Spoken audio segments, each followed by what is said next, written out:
반갑습니다. 유럽문화 역사 47번째 이야기는 중립국을 포기한 베네룩스 삼국입니다. 베네룩스 삼국은 우리 속담 먼 친척보다 가까운 이웃이 낫다는 이웃사촌으로 어려울 때 서로 도움을 주고 받았던 나라들입니다. 베네룩스 삼국은 총 인구 약 3천만 명, 면적은 남한의 4분의 3 정도이지만 유럽에서 작은 거인이라 불리며 2020년 국내 총생산 GDP 합계는 약 1조 5,100억 달러로 한국과 비슷한 수준입니다. 베네룩스란 벨기에, 네덜란드, 룩셈부르크 세 나라를 지칭하는 말로 삼국의 머리 글자 베네룩스에서 따왔습니다. 세 나라는 1944년 제2차 세계대전 당시 영국의 망명 정부를 세웠을 때 관세 동맹을 맺었고 이후 베네룩스 경제연합으로 발전하였습니다. 베네룩스 삼국은 처음 로마 제국의 지배 아래 있었고 중세 이후 부르고뉴 공국을 거쳐 합스부르크 직할령인 스페인의 지배를 받았습니다. 그러다가 1581년 네덜란드가 가장 먼저 독립하였고 1839년 벨기에가 그리고 1867년 룩셈부르크가 각각 분리 독립하였습니다. 19세기에 들어와 삼국은 강대국인 영국, 프랑스, 독일 사이에서 생존을 하기 위해 약속이나 한 듯 중립국을 선언한 바 있습니다.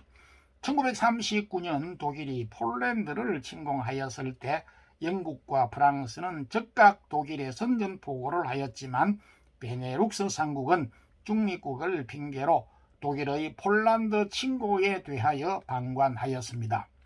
그럼에도 제1차 세계대전 때 독일은 가장 먼저 벨기에를 침공하였고 제2차 세계대전 때에도 독일이 베네룩스 삼국 모두를 점령하였습니다.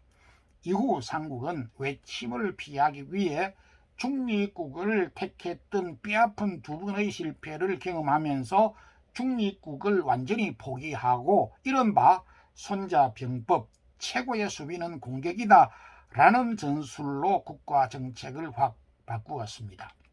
베네룩스 삼국은 제1차 세계대전 때와는 전혀 달리 6.25 때 대한민국의 군대를 보내어 참전한 것에서도 국가 정책이 공격적으로 바뀐 것을 잘 알 수 있습니다. 베네룩스 삼국은 1952년 프랑스, 이탈리아, 독일과 유럽 석탄 철강 공동체 설립 멤버가 되었고 1958년에는 유럽 경제 공동체 EEC에 가입하였습니다. 이후 유럽 경제 공동체는 오늘의 유럽 연합 EU가 되면서 그 중심에 베네룩스 삼국이 자리하고 있었습니다.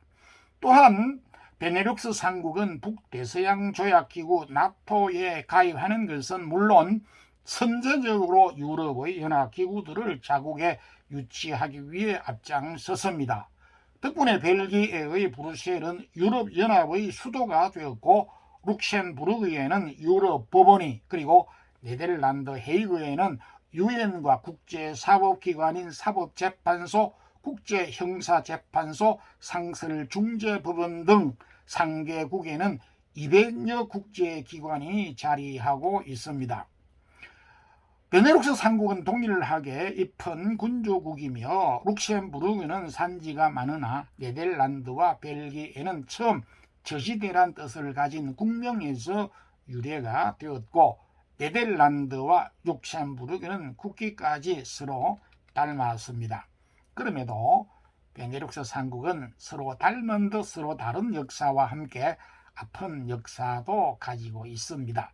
특히 벨기에는 공용어가 네덜란드어, 프랑스어, 독일어 등 3개국 언어를 사용하며 지역도 언어를 중심으로 뚜렷이 구분되어 여전히 민족과 언어에 대한 대립이 공존하고 있습니다. 한때 믿음의 조상 아브라함과 이삭은 비교적 안전하다고 판단되는 중립지대 가데스와 술 사이 그랄 땅에 살았던 적이 있었습니다. 그랄은 이집트와 가나안 사이 블레셋 땅이며 가데스는 거룩이란 뜻을 가진 가나안 땅이며 술은 이집트 땅입니다. 중간지대를 색깔로 표현한다면 회색 정도로 표현할 수 있겠으며, 물로 표현하면 차지도 뜨겁지도 않는 미지근한 물 정도로 표현할 수 있겠습니다. 오늘은 여기까지 하겠습니다. 다음 48번째 이야기는 인간띠로 연결한 발트 삼국입니다. 대단히 감사합니다.